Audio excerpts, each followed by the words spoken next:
Cost and క్రూలో అందరూ including you మేము చూసాం ట్రైలర్ లో. వాళ్ళందరూ కలిస్తే సినిమా అండి, ఒక డైరెక్ట్ ట్రై చేయలేరు. నో ట్రైలర్ లో మేము మిమ్మల్ని చూసాము. అంటే తప్పక చేయాల్సి వచ్చిందండి.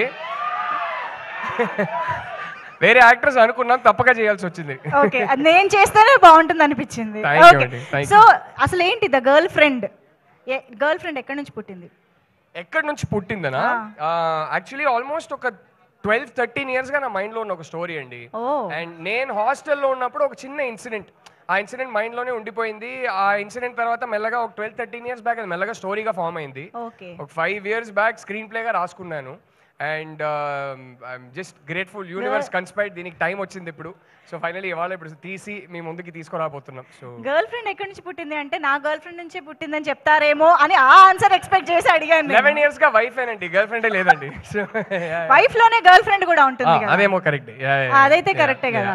ఇంతకీ బట్ యాక్చువల్లీ నేను చెప్పాలంటే ఈ సినిమా కథతో నాకు నా వైఫ్ కన్నా లాంగర్ రిలేషన్షిప్. నా వైఫ్ ని కలిసే ముందు నా మైండ్ లో పుట్టిన కథ ఇది. సో అయితే ఈ girl friend is genuinely my girl friend.